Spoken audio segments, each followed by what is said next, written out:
plaintiff, Danielle Amder, met the defendant and became friends. But once they became roommates, Danielle realized that the defendant was a heavy drinker.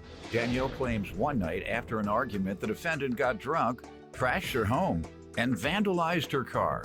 So she's suing. Defendant Haley Gloss says while living with Danielle, she often brought random men into her bedroom, despite the fact that Danielle had a boyfriend. Haley insists she never damaged Danielle's car, so she refuses to pay. Start with you. Your Honor, I've known Haley Gloss since 2014. We became friends freshman year. We started hanging out, going to parties. That's when I kind of saw that she might have had a little drinking problem when she drank a little bit excessively. We moved in together sophomore year, and that's when, she used to drink. After noticing she had a drinking problem, you moved in with her?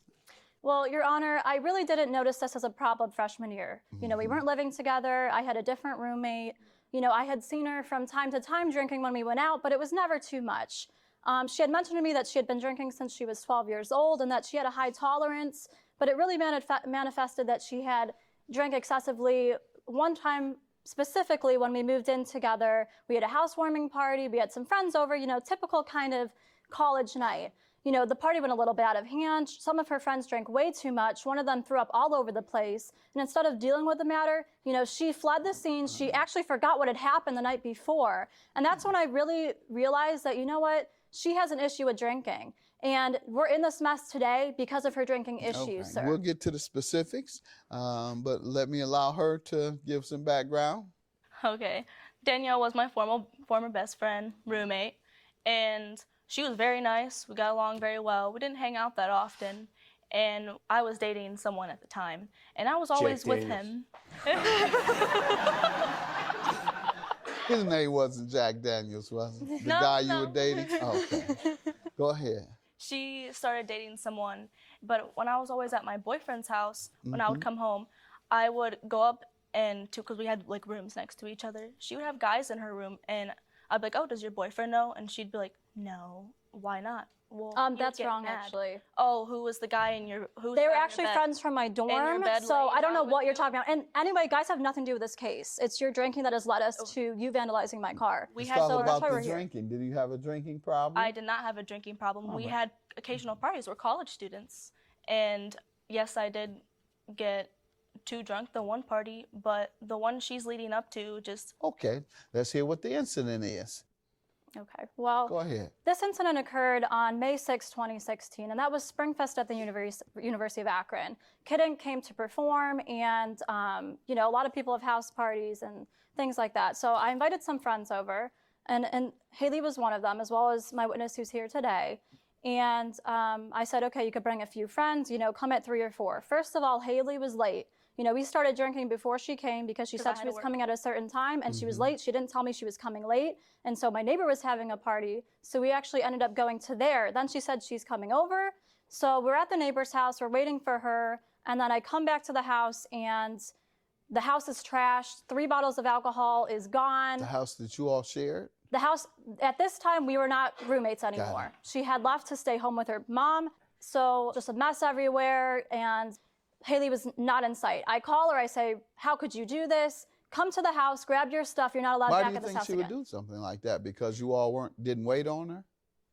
Yeah, I'm assuming she thought I ditched her. She thought I ditched her, basically. When you asked her, she denied it, obviously? Yeah. Okay, she said, I didn't do it? She said I didn't do it. She said her friends did it. Got it. I called her multiple times. Haley was super drunk, crying, out of it. And I said, you have 2 hours to come to this house because the concert was at 7. So come to the house and do what? Grab her stuff and leave because she had ruined the house. That's disrespectful. I thought she was my best friend. And I give her multiple calls. She hangs up on me a few times. And I keep texting her, and my witness witnessed this as well. Never been so angry in my life that she even caused this. You want to come up? You want your witness to speak? Sure. State your name. My name's Rochelle Bees, and I was there the night of the incident. And I can attest to Danielle calling Haley multiple times to come get her stuff. Okay, go ahead. And so what happened? So, call her, not answering. And finally, I'm like, you know what? Why should I not go to a concert? Because she decided to get drunk and ruin my house. So lock up the door. I tell her, I text her and say, hey, I'm going to be leaving. I call her, say I'm leaving. And we walk to the concert. And then I keep getting calls from her friends to come and let her in. I go head over to the house with my witness here and a few other friends that were with me. And Haley's there, eyeliner running down her face, crying, hysterical. And I go into the screen's off my window. I have a chair that's usually on the lawn, and I have a witness statement from the witness, a neighbor across the street who witnessed her around the car with the chair and tried to get into my house with the chair. And so I just go into the house, let her in, let her grab her stuff. She leaves. And actually the witness here today is the first one. It's dark out. Notice that there were some scratches on my car. So she had vandalized my property with the chair, which I have the police statement from the neighbor who saw her around there. And I have text of her proving that she said it was her fault. I do have pictures of some of the damage. Let's see yes, it. and I also have the estimate. I'll get to you. Okay. Go ahead. Okay, so after we left, we went to Izzy's dorm and we hung out there. And then I realized that I left my purse there, which had a bunch of money in it. And I was like, okay, I want my purse. And I was with my cousin, and we walked over there to go get it, knocked on the door, wasn't there. And I was on her porch for like an hour, calling her and calling her and calling her. And then I know you were upset. Yeah, I was. I really was. It's my money, my property, whatever. So that's a pretty good motive. I just need you to tell me whether you damaged the car. I did not do this to the car whatsoever. It was a college campus party. It was called Springfest. It was a huge, people were partying, having house parties on every single street since 10 a.m. It could have been anyone. We're at the neighbor's house, we're waiting for her, and then I come back to the house and the house is trashed, 3 bottles of alcohol is gone, the screen's off my window, and actually the witness here today is the first one. It's dark out. Notice that there were some scratches on my car. Plaintiff Danielle Abder was roommates with the defendant, and she claims after an argument the defendant got drunk, trashed her home, and vandalized her car, so she's suing. What do you have you want to show me? You say, I see the scratches. It's certainly an intentional act by someone. Do you have more enemies or more people that were mad with you? What else do you have? I have an estimate of the lowest estimate obtained for the damages, and I have evidence of her saying that, like you said, it's my fault. There you go. A few days later, and I agree to paying the cost in the highlighted text. So if you didn't agree, you're guilty, obviously. Why would you agree to pay me? You could have said, Danielle, stop. All right. Did you say these things? I also have evidence of her saying, well, so if you didn't hit my car, Let's start with you. Did you say you'd pay? Because I felt bad at the time. Oh, you don't feel bad anymore? She called me every single day, harassed me, left voicemails. Did not call you. Yes, you did. You left a voicemail on my phone. And she texts me every single day. I tried to help a friend out at the time. I felt bad. I had the money. And then this was all about car damages. And then out of nowhere, boom. You said you have an eyewitness as well. Oh, I have, yes. I have the statement, yes. I have the statement saying that she was around the car. So obviously if she hit my house with the car, it's in the police report. She obviously was around my car, and Ryan, my neighbor across the street, did see her around the car with the chair. And it was a blonde girl. I have a ruined car because of your dumb friends who can't control their alcohol. Okay, but then you continue to say and then that it's my fault. You also said that Ryan said that he saw you someone. You making a payment plan. No, I can do $150 a month. We were best You are a good friend. Somebody else did to you. She makes a payment plan with you. What a great friend. You know, I like you, but if someone scratched your car, I'm not. You're not gonna pay? No. You're not that good of a friend? She was trying to blame She says, yes, it is you who caused extensive damage on my car, so you owe me. You say, fine, done.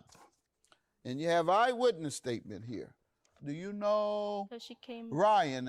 Ryan have a problem with you? Does he have any motive for lying to the police? No, they're all right, because he told the police, he said that he saw gloss around the car, stated that she may have been damaging the car at that time since he saw no one else around it.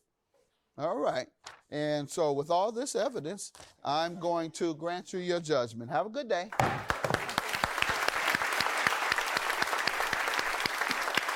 You know what? I think this case is settled the right way, and, you know, I didn't want to settle like this. I gave Haley 5 months to make a decision on how she wanted to pay me, and I didn't want to involve court, but it led to this, so hope she has a great life.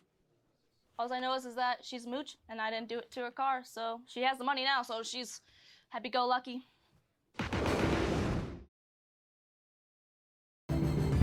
Plaintiff Tiffany Turner started dating the defendant when she was 15, and she got pregnant with his baby when she was 19. Tiffany claims the defendant was a great father to their son until 2 years ago, when he started questioning paternity. Tiffany's allowed her son to take a DNA test and is suing because she claims the defendant has left her to care for their son on her own. Defendant Leroy Hall says the reason he petitioned the court for a paternity test is because Tiffany cheated with his best friend. Leroy insists he's been questioning paternity for years, but if the child is his, he'll be sure to provide for his son. Start with you. Well, Your Honor, I know that you see cases probably every day with deadbeat fathers and fathers who don't want to be parents. But my situation with Mr. Hall here was different. We've been in a relationship since we were 15. I didn't get pregnant until 19. He was an excellent father. Our baby was born early. He was born at 26 weeks. He weighed 1 pound, 8 ounces. I had preeclampsia. I have severe hypertension, and which made me a high-risk pregnancy. And so our baby was in the NICU for 3 months. And Leroy was ultimate support system. We used to argue over who was going to hold the baby longer. Good, very and supportive. Throughout our relationship, we just kind of fell apart. I think the birth of a handicapped child made our relationship hard. He's telling me now it's not his son. That's not true, Your Honor. Okay, but he was supportive of your son's All the way disability up until 2 and years ago. Contributed to Not make, really financially, but I really Okay. wasn't expecting too much financially because I knew but he he had helped some take issues. care of the child one way or But another. he helped me care for him, yes. Physically or otherwise. Physically, most definitely. Okay. Sir, let me He hear was from there. Well, first of all, Your Honor, I question paternity because she cheated with my best friend since 5 years old when we first got together. you. Your best friend who was 5 years old. No, we was both 5 when we met each other. Oh. So, like, that was the first Like I person said, I I was about met. to have her locked up. Let alone talking about she with your... And I was going to have you in the next cell for a 5-year-old best friend. Both y'all were going to be in jail. But, Go ahead. but no, she cheated on me with my, at the When time. did you find that out, sir? Oh, he told me, like, When? the same day. Like, I Same called- day of what? The same Cheating? day of the incident of them, me not being able to find them when he drove her home. All right. Was that before or after the child? That was before. Did you approach her about it? Yes. And We what did argued. she say? She said it didn't happen. And you believed her? In a way, yes, but no. In a way, no. In a way, yes. All right. You weren't convinced. Not convinced. Got it. So then the child came. No, it was another incident with this same friend. Go ahead. I had gotten a little trouble with the law and I had to go away and do some time. Mm-hmm. But while I'm like gone swearing she don't know nothing about nothing and she living in the house with my parents, Mm-hmm. this same friend and one of his buddies was seen leaving the house at 5 o'clock in the morning by my neighbor. All right. Was there another incident? Like rumors, but first of all, Your Honor, I question paternity because she cheated with my best friend since 5 years old. Did you approach her about it? Yes. And what did she say? She said it didn't happen. And you believed her? In a way, yes, but no. In a way, no. In a way, yes. All right. Plaintiff Tiffany Turner says she has a 13-year-old son with the defendant, but 2 years ago he started questioning paternity. So she agreed to allow her son to take a DNA test to prove paternity. And you say you don't know whether the child is yours because she cheated with your best friend. That was always in the back of my mind. I All had right. that doubt. Got it.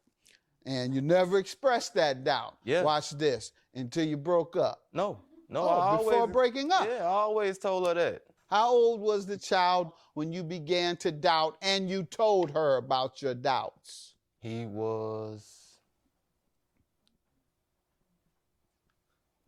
I would have to say 8.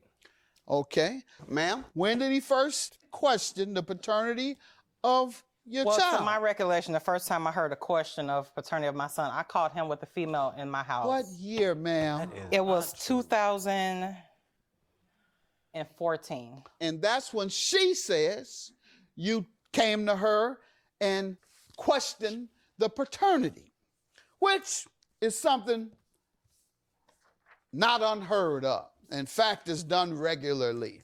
when you break up, that ain't my son. Part of that is I don't want to pay that child support. That's not true, Has he paid any child support? No, sir. Gotcha, yeah. Why didn't you take a test then, sir? I didn't have the money for it, Your Honor. All right. And your claim for emotional distress is for what? Because a father is not a father is not actionable Well, for no, Your emotional Honor, I am a distress. dialysis patient. I've been on dialysis for 10 years. I had a fistula in my arm, which has since ruptured from me lifting. My son is 5'2", he's 90 pounds. And I have been told repeatedly not to lift him, but I have to care for him. My son is nonverbal, he's non-mobile, he has seizures, he has a feeding tube. He requires 24-hour care. And so between me going to dialysis and coming home caring for this child alone, I felt like that is an emotional distress, because when I had my son, I felt like I could not deal with him being disabled. And Mr. Hall here told me, I'm here for you, we're gonna do this together. And he gave me the strength to feel like I could do this and I could make it happen. And then he gets angry at me for different things. Somebody can come and tell him, she did this, and he just believes it. And everybody knows that he's a hothead, he gets angry. So your emotional and so distress people turn is, him against me. Okay, your emotional distress is primarily. And then he cheated. He cheats a lot. He's been cheating since I've been on dialysis. He has people he has people in my home. I even have some proof here from Facebook where a girl threatened me. I was told I was going to get beat up coming out of the dialysis center. And I told the girl to do that. But so far, all I've heard is that he's a bad father and a bad guy. That doesn't grant emotional distress. I mean, there's... Well, see, I'm aware that grown-ups fall in and out of love all the time, and I came to the realization him and I don't have to be in love for him to be a father to his son. And I don't understand why when he broke up with me, he broke up with his son also. Your Honor, I can't provide for him if I'm not working. And if, God forbid, something happened to her, how am I going to take care of him? If that is my child. But this last 2 years, he has not been with me. So in this 2 years that I have not been around you, stopping you, what has kept him from getting himself together now? Whose fault is it? I'm constantly working right now. Okay, so you're saying he hasn't been helpful or associated for 2 years with you and your child? That's true. I have called him to tell him about the baby. He'll say, go find your baby daddy. Right. All right, but of course, if we find that the child is yours, you owe 2 years worth of back child support. And I have no problem with that at all. Good. May I mention one story to you? I don't Yes, want to be ma'am. long-winded with you, but this is what really changed my feelings towards Mr. Hall. 3 years ago, I was on a ventilator. My heart had stopped beating. And he watched me be intubated. Do you know it was the first time in my life I ever got balloons and flowers? He thought I was going to die. And he came and told my mother, I can't do this. He was telling my mother that he could not take care of his son. While she thinks that she's going to lose her daughter, at the same time she's hearing she's going to be stuck with her handicapped grandchild. That's not true, And her and my 90-year-old grandmother told him he could go. She said, we got the baby. We're going to take care of him. Your Honor. And it was just the grace of God that I'm standing here today. And it broke my heart to know that this man I trusted. And I came to grips with the fact I could die from this illness I have, but I know my son is going to be okay because I know his father is there. And you was getting ready to turn your back on your son, and he doesn't even know. My son don't understand. He's 13, but he has the intelligence of a 2-year-old. Your Honor, that's not true. And you were getting ready to walk and turn your back on him. And so, yes, I probably treat him different now because he is somebody that I thought I loved to death. I can't even love him like that because he's not who I thought he was. Right. And let me hear from you. Let you defend yourself. That is not true because she and Adonis was both in the hospital at the same time. She was incubated then because he had to have surgery and she couldn't take it. She passed out. I'm going back and forth to both hospitals making sure they okay. Sir, if you are the father, are you willing to pay the claim today that she's suing you for? Yes, sir. You'll pay the $3,000. Wait, for emotional distress? Mm-hmm. No, I'm talking about child support. I'm talking about child support. No.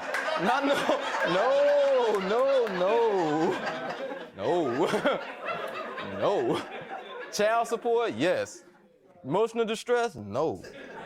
You want to go and get the results? She says you came to her and questioned the paternity, which is something not unheard of. When you break up, that ain't my son. Part of that is I don't want to pay that child support. That's not true, Your Honor. Plaintiff Tiffany Turner says she has a 13-year-old son with the defendant. But 2 years ago, he started questioning paternity. So she agreed to allow her son to take a DNA test to prove paternity. And they assess child They're support. taking a very long time. I have a case, but it hasn't gone anywhere yet. Yeah, I just have a number. But he says it's not his. And Do you know Make-A-Wish sent us to Disney World, Your Honor? Okay. And he signed paperwork as father to go on a free trip. If I'm the father, why you stopping me from providing? What make you think I don't wanna have look that in kind his of face power. and not have I nothing? don't have that How kind of you feel power. about how a is man? she stopping you? She I can't stop argued. nobody. She wake up in the middle of the night because her feelings hurt about something I said earlier. We'll argue for 5 hours straight knowing I got to go to work. How are you this sick and you can That's how argue she's that long? stopping you? By arguing at night. I go to work. and Everything can't that has hide, gone wrong in and I his might be life, he late. You don't blames it have on coffee. me. Not then, no, I didn't. We had no coffee maker, sir. Get I'm you just some up coffee arguing. and get you a raise because you're the child's father. 99.9%. All right. I need that. Thank you. Thank you. The problem I we hope I have. don't have no arguments about going to work now. I ain't got to fight with you about wanting to work. Talk to the judge, not me. The judge And- ain't preventing me from And, working. ma'am, unfortunately, the law does not allow a judgment for bad fathers or bad boyfriends. For him having females threaten me, because none of these girls even know me. I've never even met them. How do Somebody to tell, I have a catheter in my chest. All right, ma'am. You that's- tell me you're that's gonna all come I beat can me do up? for you. I'm gonna have to dismiss your claim. Have a good day.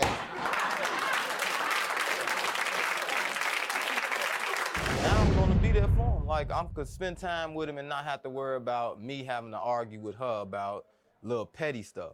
Like now I feel like I have more say in the situation. So you'll argue with me less now that you know he's your son. I don't like to argue. Something needs to change. And now with you both know of it's us. your Don't just son. ask me what needs to change, because you don't know how to calm down and stop talking. I could say you right and you'll continue to argue. Follow me around. Plaintiff Joetta Thomas says the defendant is her daughter, and she was a good child. However, Joetta claims 4 years ago, after a surgery, the defendant became addicted to pain pills, and she has since graduated to heroin and meth. Joetta is desperate to get her daughter some help, and she's suing her for loans, breach of contract, and emotional distress. Defendant Latasha Burdett admits that she became addicted to pain pills after the doctors had her on pain medication for an entire year after her surgery. Latasha believes her mother is suing for more than she owes. Start with you. Yes, this is my daughter, Latasha Bernadette. She, as you can see, she's beautiful, vibrant, and I love her so much, more than life itself. And I'm here today because of her. A few years ago, in 2012, How was she as a youngster? as a youngster, she was an excellent student.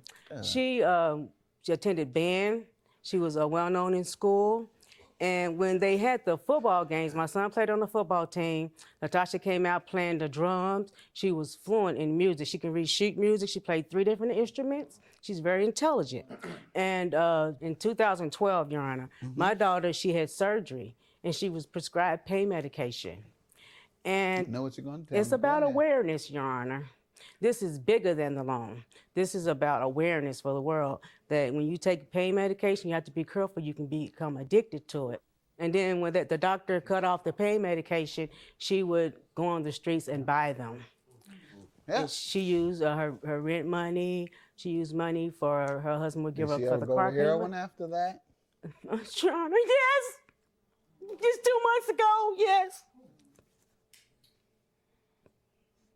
And also, she tried ice, meth.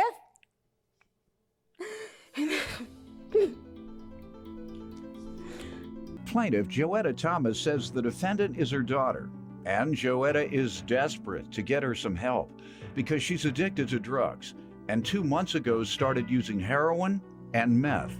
Is any of this true, young lady? Some of it. Some of it's true. What part? Well, in 2012, I had a surgery. And when I had my surgery, the doctors prescribed me pain medication for so long, and then out of nowhere, they cut me off. When they cut me off. So long was how long? For about a year, off year. What type of surgery did you have? I had a cyst removal, and they had me on it for so long, and they just cut me off out of nowhere. What led them to prescribe you for a full year pain pills Consistently telling for them surgery? Pardon? Consistently telling them I'm in pain. I was in pain. I've been Were you? after I had the surgery, I still had issues, and after the surgery, it was worse. Did you go to pain management? No. Okay, and it was worse, and you told the doctor it was worse afterwards? Yes. And all they did is give you pain medication? She never told you that? No. She never told you, Mama, this pain from the surgery has continued? I recall a few times where she came to me and said that she wanted to talk to me, and then she would start. And she'd say, no, that's okay, because I know how you are. You're going to go out. How long after the surgery? That was maybe 6 months to a year after. Okay. This happened in 2012. Do you think she was coming to you to say she was having a substance abuse problem, or that she was addicted Yeah, I believe to that's the what she pain was pill? saying, because she did it several times. Okay. And then I talked to her and said, you know, I don't like you coming to me starting something and leave my man wondering. And I told her I didn't like that, but she would never tell me. When did you find out? I found out November the 14th, 2014, when we signed for our new home. What did she say? She told me that she's been addicted to pain medication, and that she was- has a problem. She admitted it. And then a week later, we got her in rehab. Okay. And then after we got her in rehab, she stayed for maybe a little over a week. Okay. Then she was saying that she wanted to come home, and I How said many no. times has she gone to rehab? 3 to 4 times. All right. Is that true, ma'am? You've been to rehab 3 or 4 times? Yes. This is an epidemic around the country, and that is that people have surgery. And from my understanding, I've had surgery a couple of times, and they tell me the maximum we can give you is 14 days. After that, you have to come to some type of pain management, you have to come to some type of therapy, or we adjust it to something else. But I'm glad to hear you. I've tried to get rehabilitation. That's what I like to hear in this epidemic. Have you graduated to heroin? It was occasionally. Pardon me? Occasionally. Okay. When I couldn't find any pills. Okay. And Mama, why are you suing her about these loans? Oh, well, because of her addiction, she couldn't keep a job long enough. But Latasha always had good paying jobs. She was a lead supervisor. She worked for the airport. She's had excellent jobs. So when I gave Tasha 4 loans, she reneged on them. And then also... Over the course of how long? The loans were 2013. You have a list there? Yes, I have a list, and a breach of contract and emotional distress. Emotional distress for her drug problem? No, emotional distress because Latasha had told me that she was pregnant. And I don't know anything about my grandchild. And it's like when you have a baby in the hospital, there's a proper memorial that you have to have. And you get footprints and stuff, and I didn't get anything with the box in it. And you name the baby, you just don't leave the baby at the hospital like it's a dog. Unfortunately, people who live destructive lives and it affects others, that's typically the case. The people it affects can't get emotional distress from the person who's living that destructive life and affecting them, because then you'd have a line of people around the courthouse in every city saying, my drug addicted or my alcohol addicted relative or father or mother or cousin or son or friend or girlfriend, they're on drugs, and it makes me sad because they come and take the TV every day. You can sue for the TV. You can't sue for the emotional stress of the TV being taken. You can't sue when they come in nodding. That's terrible. That's something horrible to experience. I would hate to see that, and can't sue for that. But it's part of a family being devastated with a drug-addicted family member. And so can't grant you emotional distress, but we can talk about the loans. Plaintiff Joetta Thomas says the defendant is her daughter. And Joetta is desperate to get her some help because she's addicted to drugs and 2 months ago started using heroin and meth. 2 in July of 13 and 2 in August of 13. Over the course of 2 months, you gave her loans totaling over $2,000? Yes, because she said that she was pregnant, but Your Honor, she wasn't But what pregnant. did she need it for? I mean, Because I didn't want her to pay be the hospital, I'm sure you did. No, I didn't want her to be homeless on the street, so she said that it was for rent and eviction. Got it. All right, young lady. Well, the loans were the money. I would tell her a problem that was going on, and she would, offer to help. And never came to her and was like, oh, I need this for this, or I need this for that. It's always me, coming to her as a mother, telling her what's going on. And she's like, well, here, take this. You and your husband take it. And it wasn't just me. It was me and my husband that took, the funds. I don't think it adds up to that much, but it was. Did you ever agree to repay it? After a while, honestly, yeah, I did. I agreed to repay it because she kept texting me and bugging me and hounding me about it. And I'm just like, look, Mom, when I get myself together, I promise I'm going to give it back to you. I'm trying, and it just never got to that point. All right, a couple of things. One, ma'am, it does sound reasonable that you would give it to her just out of hearing the need that she has. You just told me about all the concern you had for her pregnancy and not wanting to see her suffer during that time. So it does sound like something. Look like my mom will have my rent. We're going to get put out or such and such and such. Well, here, baby, take it for the next month, same thing. However, you have admitted, and I admire you for doing it. However it came about. And I ain't trying to be funny, but maybe you might have been high one day you said it. and so she stuck to it. And then the next time when you were sober, you said, okay, leave me alone. If I said it, I'll pay you. Like you are today, you're sober. So today you said, okay, just I'll pay her. Because I did say it one time when I was sober. The first time I think I was high. Can we get you some help, some inpatient or outpatient help? I think you need inpatient help. Will you go to inpatient as soon as we're able to find you a place? My staff will find you a place. Just keep doing it, keep doing it. I've known people that have gone 6 or 7 times, and finally it worked. Just keep going. And the other party is people claim that they overcome it on my own. I didn't go nowhere. I didn't even go to rehab. I just overcame it on my own. Whatever. And then those who overcome it most, they follow up with those NA meetings every day.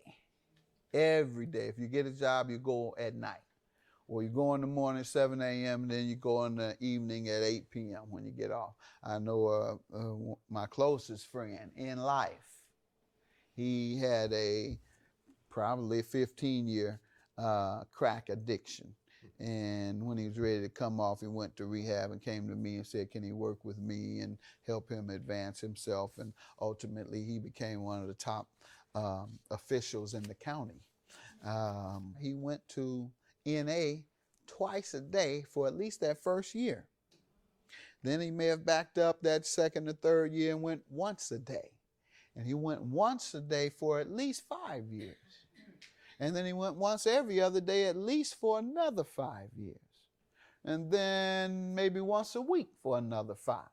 And he hasn't gone to an NA meeting now probably for 20 years. You can put the dope in front of him and he won't use it. Put the dope in front of the door.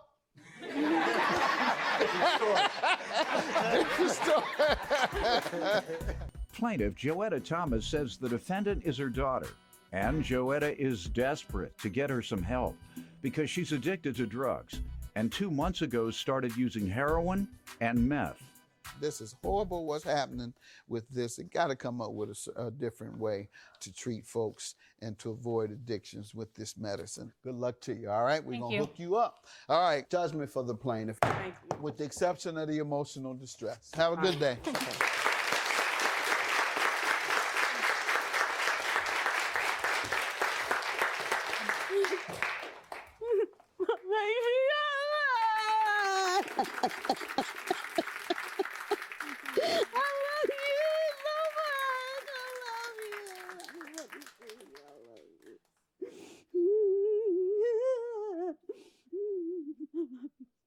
sorry. I'm gonna fix myself and I'm gonna do a lot better. I promise. I'm not gonna hurt you anymore. I love you.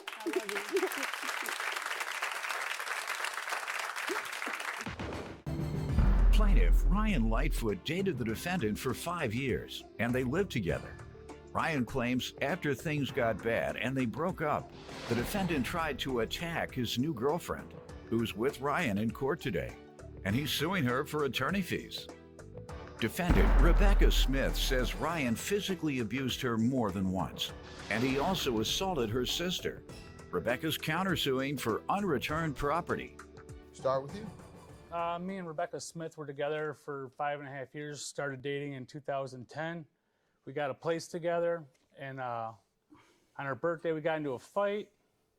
She moved out, started talking back and forth between the time of December of 2015, went out on a date, and we started messing around. I told her I was talking to somebody else. She got mad, so I took her back home, like she asked. And then a couple days later, she seen my new girlfriend's car at the house, decided to just walk in my house where she hasn't lived in over 5 months. And, I had sex with him last night. I had sex with him last night, running towards my new girlfriend. And No. I picked her up and tossed her out of the house because she don't belong there. She came in there with no... Did you call the police? No, I didn't. And I didn't want to have to deal with the problems, just wanted her out of my house. And then after the very next day after that, my house got robbed, coincidentally. Okay, you want to give me some background? Brian and I have been together, worked together for 5.5 years. This isn't the first incident of him putting his hands on me. I've never put my hands on her. My birthday of 2015, when we broke up, my birthday, got drunk, flipped out. No, you said there were other times. Yes, on my The one birthday. you're speaking of, is it the same one he spoke of? When No. she moved out. Excuse me. Okay, these are two different incidents? Correct. All right. Tell me about this incident. He did what? Threw a mattress on top of me, put my kitchen table through the living room, left bruises on both my sister's arms by grabbing her up so hard. Why'd he grab socked me in her? the face. Sir, be quiet. 'Cause Why'd he grab her? Because she was sticking up for me, because by this time he had already thrown a mattress on me, tossed me around the house. I did not toss her around the house. Waved a gun around in the face. The police had came, I had arrested two her. gentlemen come in my house. All right. Your claim is dismissed and yours is granted. That is contempt. Have a good day. You don't disrespect the judge. Thanks, Have Your a Honor. good day. You can tell my head somebody just break in your house, do whatever they want, and it's all right. And this dude, a thief, breaks into somebody's house. I don't Evidence. even know where he lives. You lie, dog. Good luck.